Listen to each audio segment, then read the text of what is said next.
Padre, te damos gracias en esta mañana por la vida que tú nos concedes y por todo lo que nos has permitido hacer. Nos disponemos a estudiar tu palabra, a meditar en ella y queremos suplicar tu bendición. Ayúdanos, haznos entender la palabra y permite que ésta quede bien grabada en nuestra mente y en nuestro corazón. Padre, te lo pedimos en el nombre de nuestro Señor Jesucristo. Amén. Pueden sentarse, hermanos. Hemos venido estudiando, hemos venido hablando acerca de nuestro testimonio, la importancia de dar, de tener un buen testimonio. Y el primer tema fue nuestro testimonio con las personas de allá afuera que no conocen a Dios. Y dijimos que nosotros podemos hacer una campaña evangelística en silencio. No necesitamos ir a tocar puertas, no necesitamos repartir volantes, no necesitamos traer a un evangelista famoso a la colonia. Si de veras nosotros queremos ganar almas para Cristo, tenemos que cuidar nuestro testimonio con la gente de allá afuera. Y cuando la gente vea en nosotros, en nuestra persona reflejada a Jesucristo, la gente va a desear estar aquí en la iglesia, va a desear formar parte de la iglesia. Y por el contrario, si nosotros damos mal testimonio con los de allá afuera, entonces lo que vamos a hacer es que los vamos a alejar. En lugar de atraerlos, los vamos a alejar del camino de Dios. Y en cierto modo, fíjese lo que le voy a decir, en cierto modo nos convertiríamos en tropiezo para esa gente que necesita salvación. Es importante nuestro testimonio con la gente de allá afuera. Bien, después vimos nuestro testimonio dentro de nuestra familia. Y les decía que es importante nuestro testimonio con la gente más cercana que tenemos, nuestra pareja, esposo o esposa, y nuestros hijos. Y de ahí todo el círculo de familiares que nos rodea. Les comentaba a ustedes que muchas veces traemos arrastrando, ya cuando son adolescentes, estoy hablando en sentido figurado, pero tenemos que traerlos arrastrando a nuestros hijos porque no les gusta estar en la iglesia. A veces quisiéramos traerlos de los cabellos y sentarlos aquí en las sillas de la iglesia porque no les gusta venir a la iglesia. Y no es tanto porque la iglesia sea aburrida, no es tanto porque la iglesia sea cansada, sino que muchas veces es por nuestro testimonio, porque les exigimos a ellos que estén para que cambien sus vidas, cuando la vida de nosotros mismos no ha cambiado y seguimos comportándonos igual. Entonces, cuando reflejamos eso hacia nuestra familia, hacia nuestra esposa, hacia nuestros hijos, ellos entienden que el venir a la iglesia es una lamentable pérdida de tiempo y que no sirve para nada. Si usted empieza a dar un buen testimonio y es congruente con lo que cree y con lo que hace en su familia, no va a necesitar traerlos arrastrando. Por ellos mismos van a venir porque van a amar la iglesia, van a amar al Dios que le ha dado, a los padres que tienen, a la familia, al esposo que tienen, a la esposa que tienen. Y de una manera entonces espontánea, ellos van a estar aquí, hermanos. Hablamos también del testimonio en la iglesia.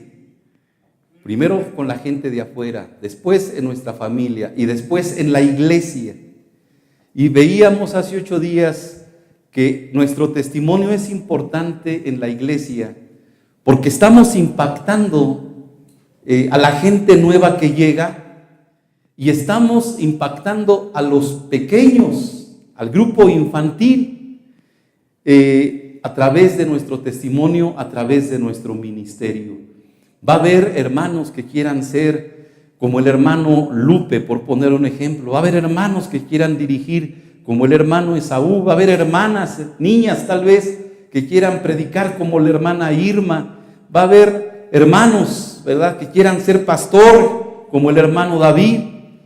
Estamos nosotros a través de nuestro testimonio impactando a la gente nueva, pero también a la generación que viene detrás de nosotros. Entonces, ¿es importante nuestro testimonio dentro de la iglesia? Sí, también es importante. Y hoy vamos a ver el último tema respecto a nuestro testimonio, y es el testimonio que Dios tiene de nosotros. Sí, dijimos que es importante lo que la gente, el concepto que la gente de afuera tiene de nosotros. Dijimos que es importante el concepto que nuestra familia tiene de nosotros. Dijimos que es importante el concepto que todos los hermanos tienen de nosotros. Pero es importante también el concepto que Dios tiene de nosotros. ¿Y qué cree, hermano? Que la suma de los temas anteriores, la suma del concepto que la gente tenga de mí, que mi familia tenga de mí, que los hermanos de la iglesia tengan de mí, la suma de esos testimonios va a formar el concepto que Dios tenga de nosotros. Quise en esta mañana tomar personajes bíblicos como ejemplo y vamos a ver lo que nos dice la Escritura acerca de cada uno de ellos. Mire, por ejemplo, vamos a ver lo que nos dice la Biblia en Génesis 11:4. Génesis 11:4.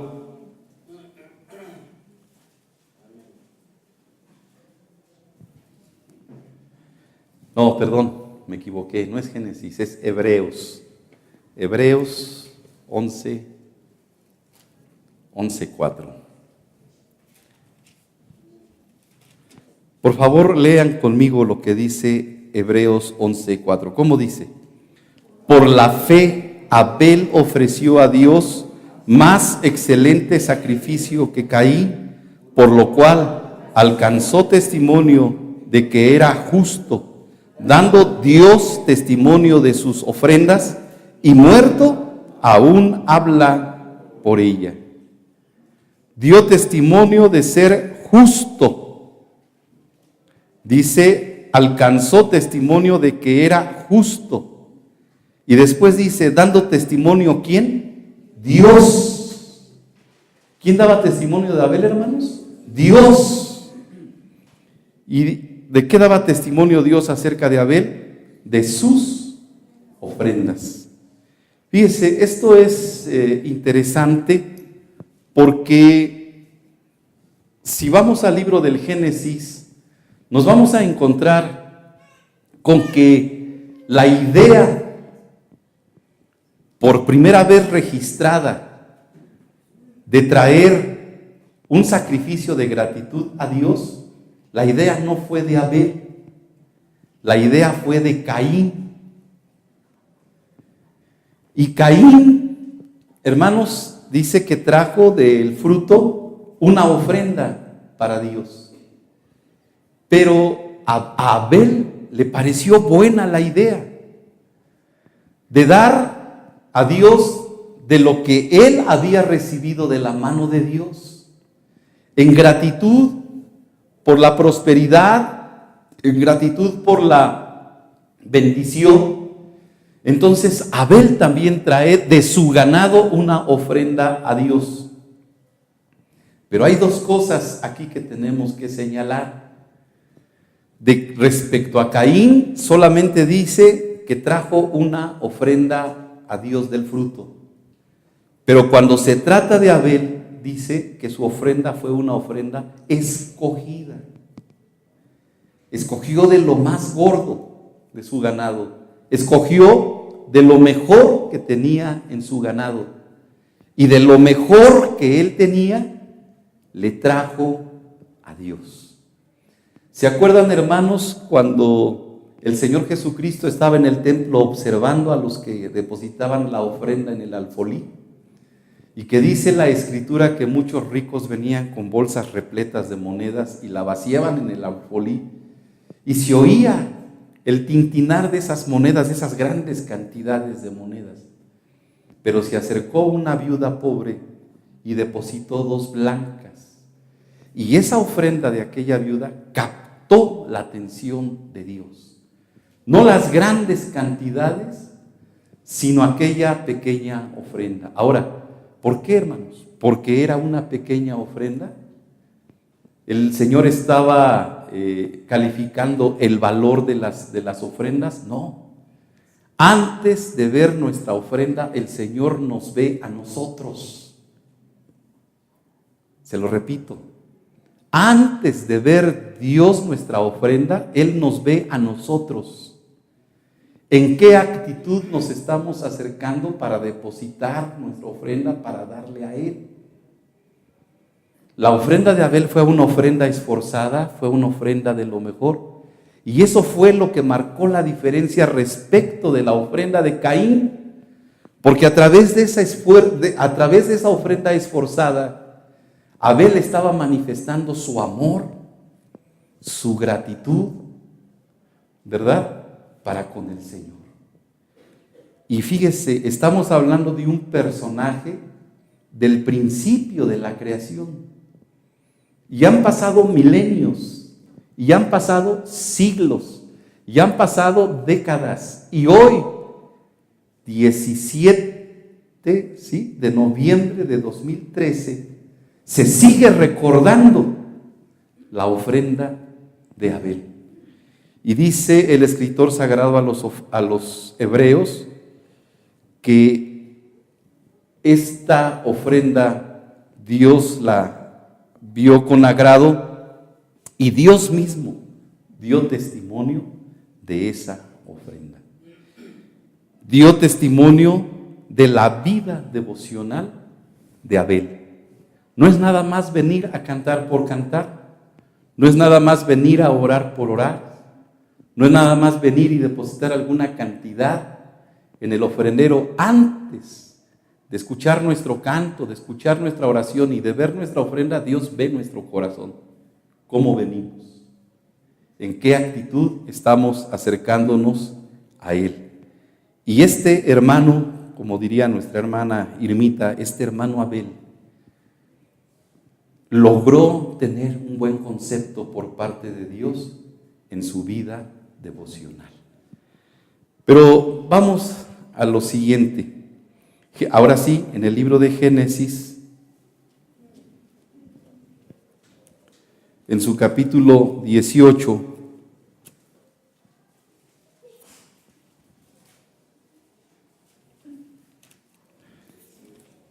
Génesis 18, y les voy a suplicar que se vayan grabando los testimonios que vamos a estar citando, porque a lo mejor al final les voy a preguntar, a ver, ¿de qué dio testimonio Abel? ¿De qué dio testimonio, en este caso, Abraham, que es el que vamos a ver? Grábeselo. Del 16 al 19, ¿cómo dice? Y los varones se levantaron de allí y miraron hacia Sodoma, y Abraham iba con ellos acompañándolos. Y Jehová dijo: encubriré yo a Abraham lo que voy a hacer, habiendo de ser Abraham una nación grande y fuerte, y habiendo de ser benditas en él todas las naciones de la tierra. Ahora fíjese lo que dice el 19: porque yo sé que mandará a sus hijos y a su casa después de sí, que guarden el camino de Jehová, haciendo justicia y juicio, para que haga venir Jehová sobre Abraham lo que ha hablado acerca de él. ¿Qué dijo Dios de Abraham? Porque yo sé, dijo Dios. Yo sé, yo conozco a Abraham. Yo sé la calidad de persona que es Abraham. Yo sé quién es Abraham. Y yo sé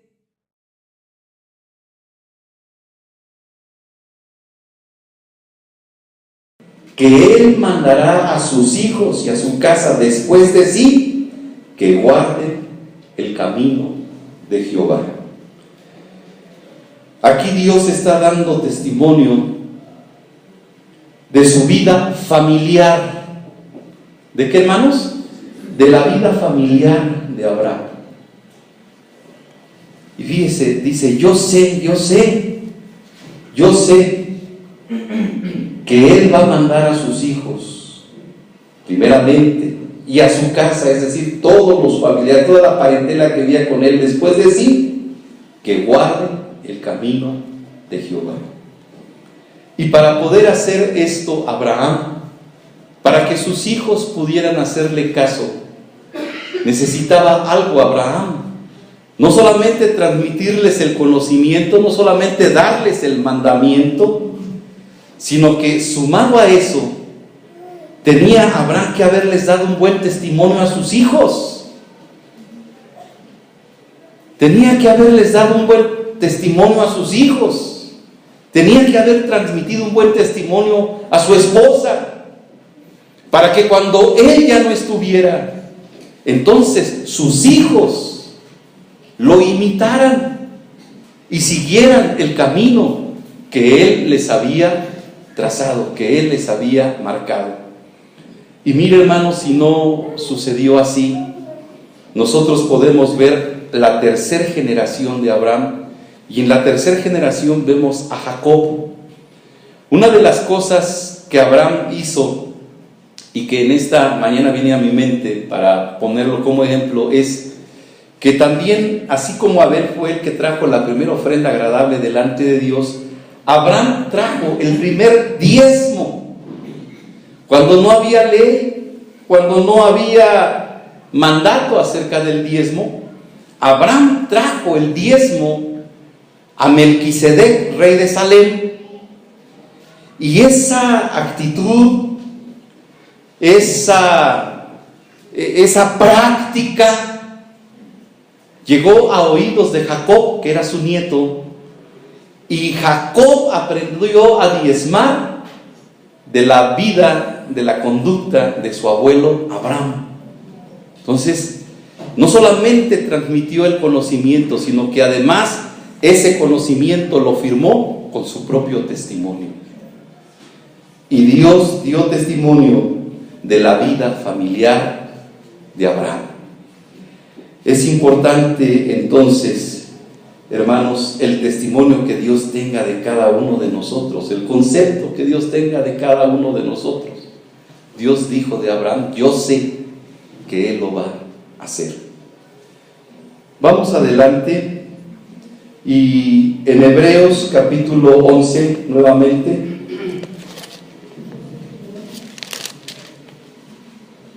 Hebreos 11.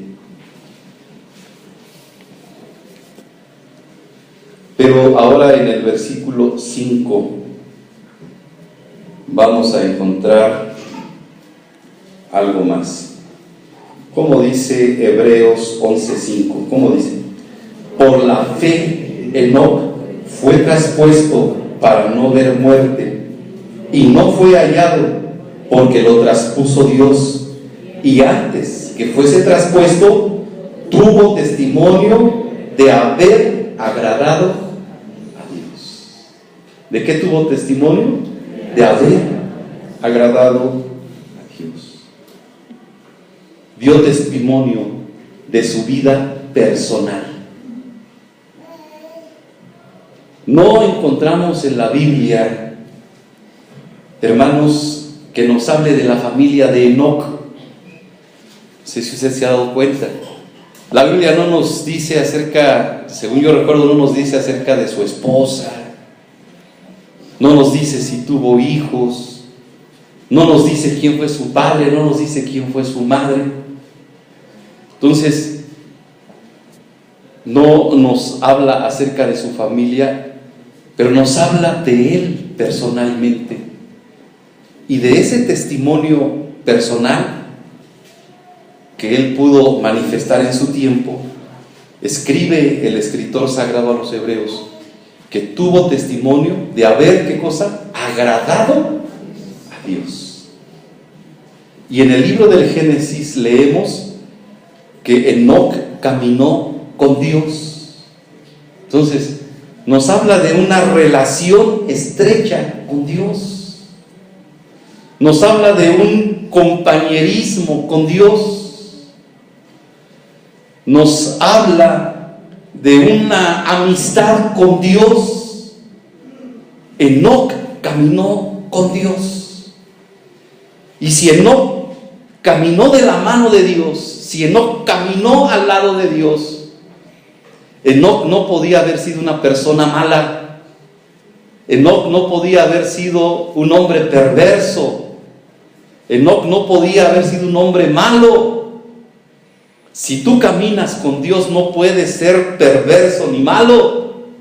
Si tú caminas con Dios, vas a ser una persona santa. Aleluya. Sí.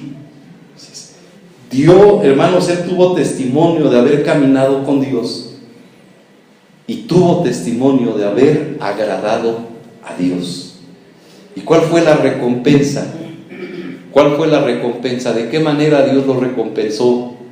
De que él no pasó por los dolores de la muerte, sino que se lo llevó, permítame así decirlo, Dios se lo llevó con todo y zapatos al cielo. Él ascendió al cielo sin pasar por el momento de la muerte. Dios se lo llevó porque se agradó de él, porque se agradó de esa vida. Y viene a ser un ejemplo de la iglesia que esté viva cuando el Señor Jesucristo aparezca en las nubes. Cuando el Señor Jesucristo aparezca en las nubes y venga por su iglesia, seremos arrebatados los que estemos vivos.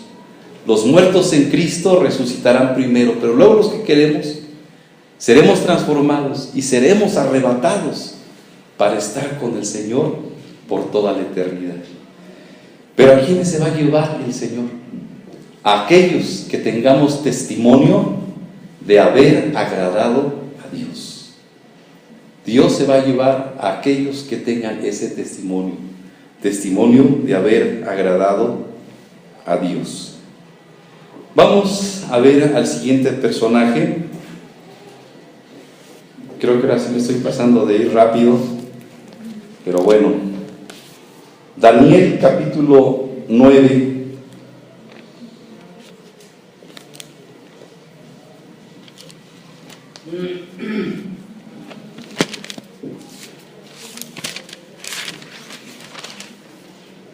Vamos a leer los versículos 20 al 23. Daniel capítulo 9, versículos 20 al 23. ¿Lo tienen? Lea conmigo. Dice: aún estaba hablando y orando y confesando mi pecado y el pecado de mi pueblo Israel, y derramaba mi ruego delante de Jehová mi Dios por el monte santo de mi Dios. Aún estaba hablando en oración cuando el varón Gabriel, a quien había visto en la visión al principio, volando con presteza, vino a mí como a la hora del sacrificio de la tarde, y me hizo entender y habló conmigo diciendo: Daniel, ahora he salido para darte sabiduría y entendimiento. Ahora fíjese lo que dice el 23. ¿Cómo dice el 23?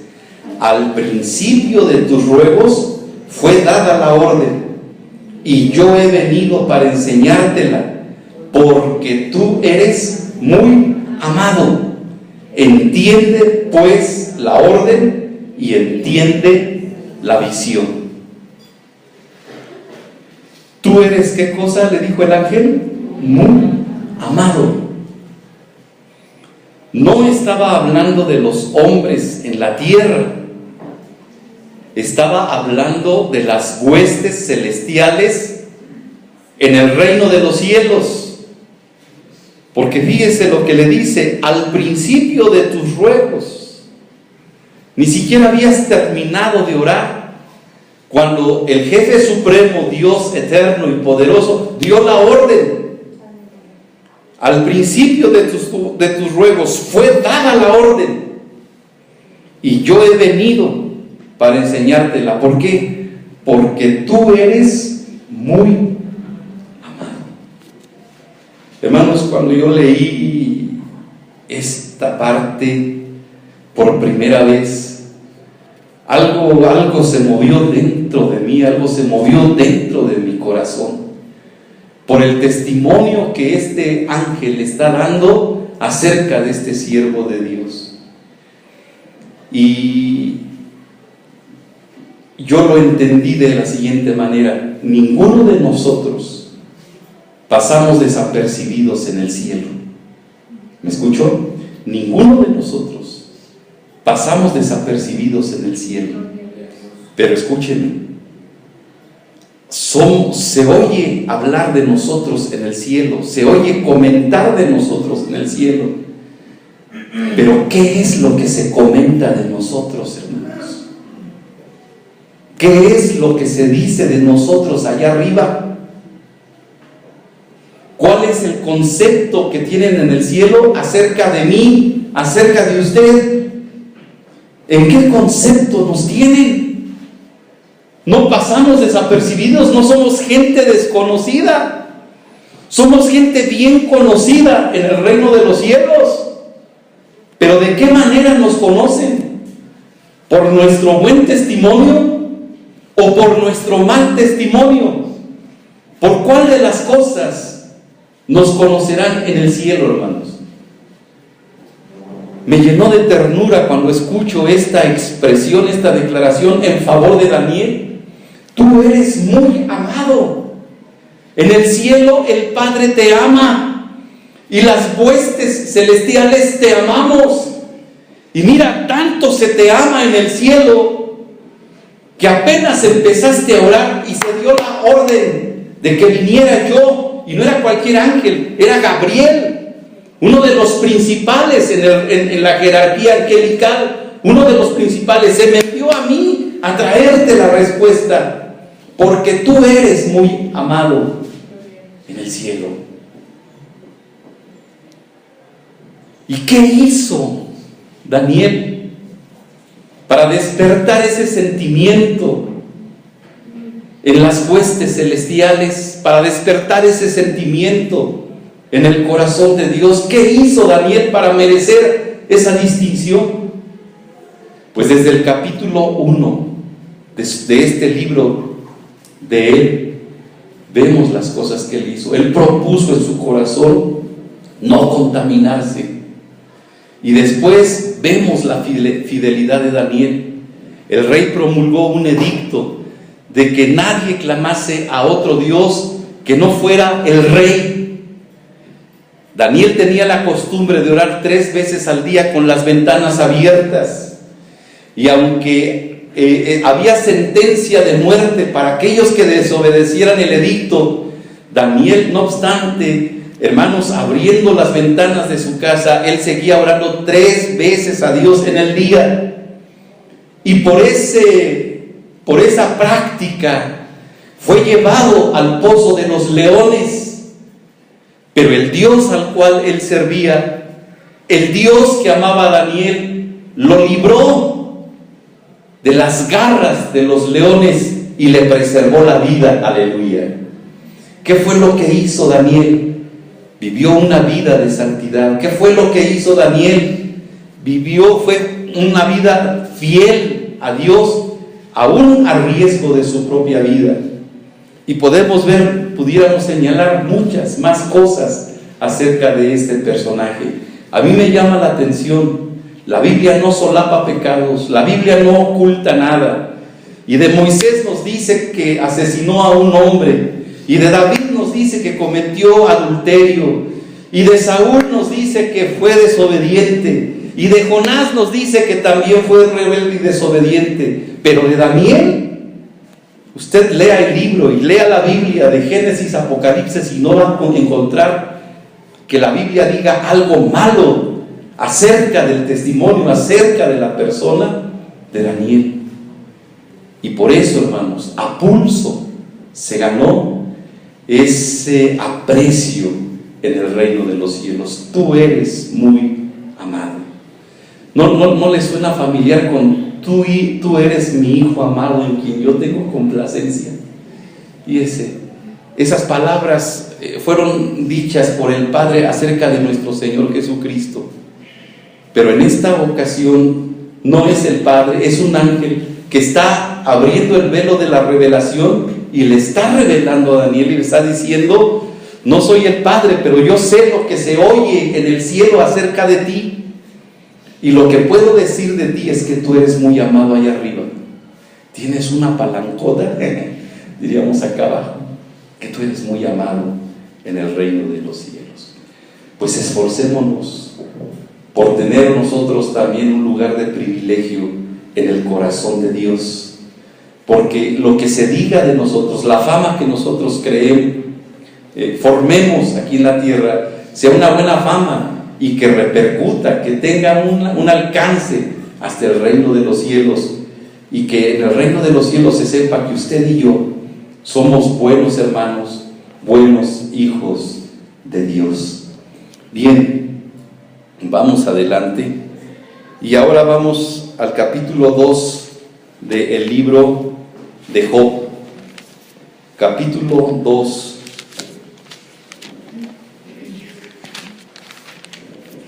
del libro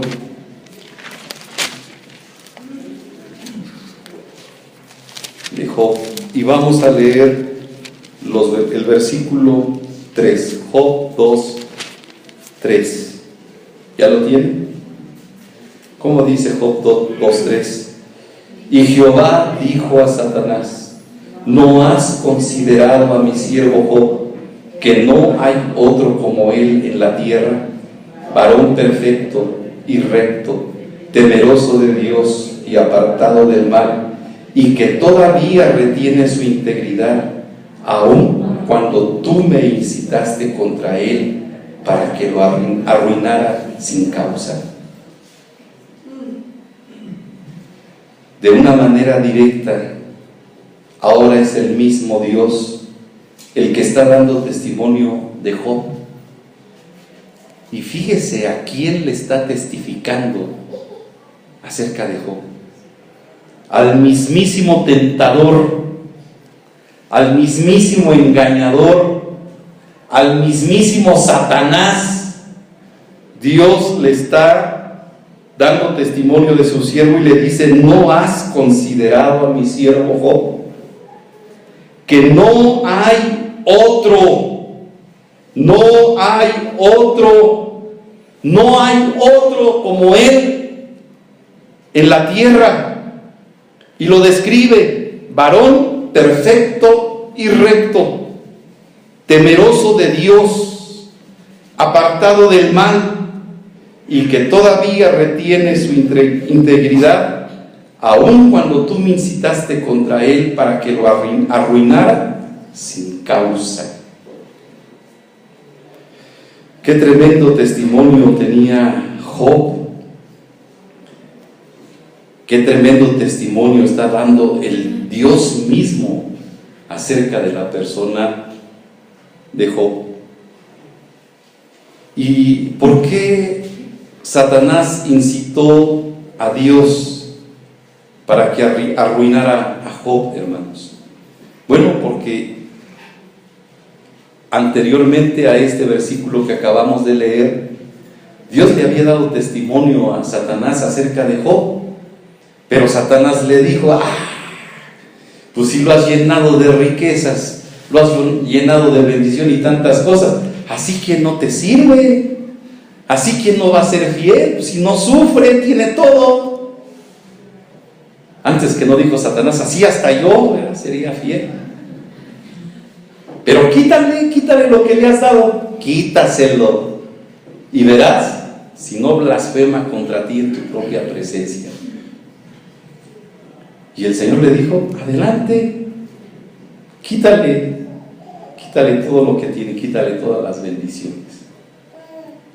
Y usted sabe todo lo que le sucedió al pobre Job, hermanos, todo lo que le vino, todo lo que perdió, pero aún así se mantuvo firme.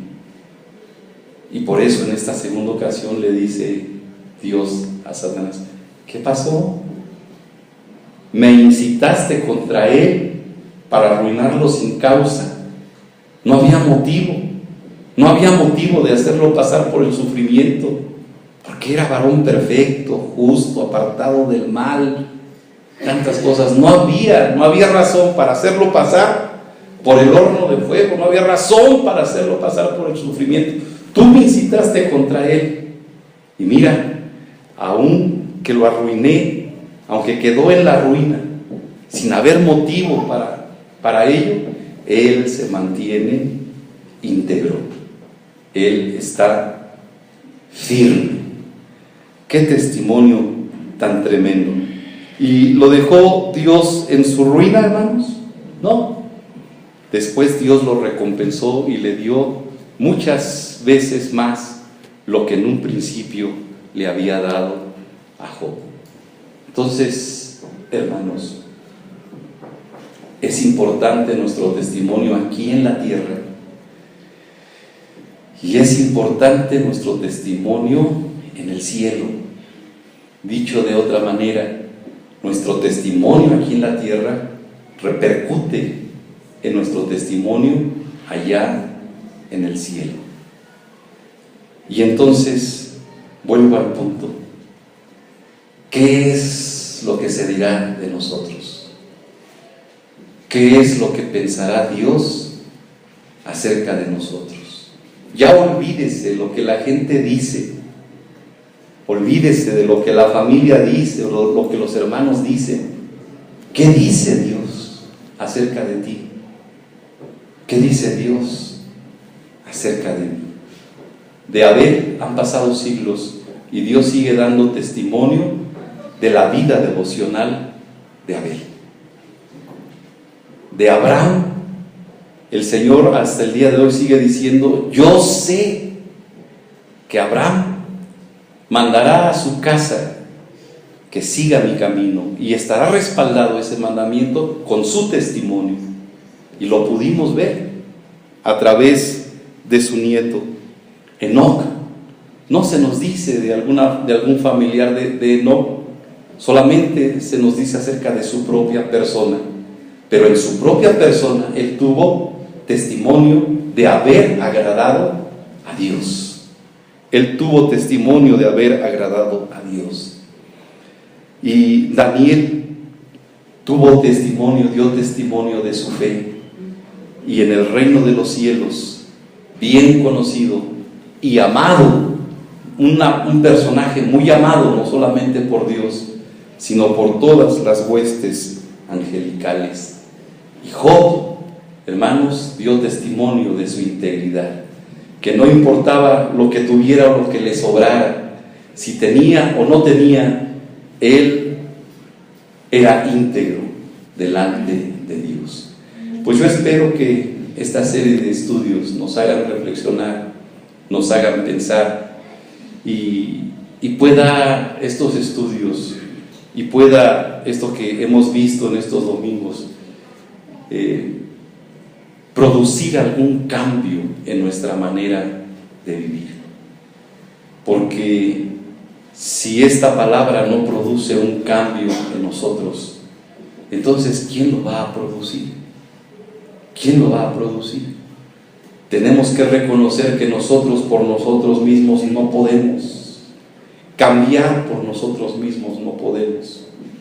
Cuando el Señor me alcanzó siendo un adolescente, cuando estuve de rodillas delante de Él pidiéndole perdón, le dije: Dios, tú sabes que yo quiero ser diferente, y que muchas veces en mis propias fuerzas he intentado cambiar, he intentado ser diferente, pero he fracasado, no he podido. He logrado ser diferente y portarme bien 2-3 días, pero después vuelvo a lo mismo, y vuelvo a lo mismo, y cada vez que caigo más bajo, y más bajo, y más bajo.